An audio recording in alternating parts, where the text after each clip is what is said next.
वो पहली सी बारिश बनके बरस जाओ ना तुम हम पे हवा का रुख बदल जाए मोहब्बत এসব কথা करना শুনে तुमसे মানিক তার চোখের পানি আর ধরে রাখতে ख्वाब পারল না। मेरा সে নিজের ভুল ये বুঝতে পারল আর চিন্তা করল, ছি, আমার বউকে আমি কি আজে বাজে ভাবেই না সন্দেহ করছি।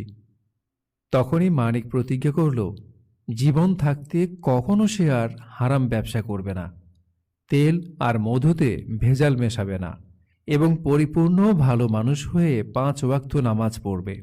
স্ত্রীকে কখনো অবিশ্বাস করবে না এবং সব সময় তাকে ভালোবাসবে। আল্লাহ তাআলা সকল ছেলেদের এমন একজন করে স্ত্রী মিলিয়ে দিও, যে নাকি নিজে নামাজ পড়বে ও নিজের স্বামীকে নামাজের কথা স্মরণ করিয়ে দিবে। আমিন।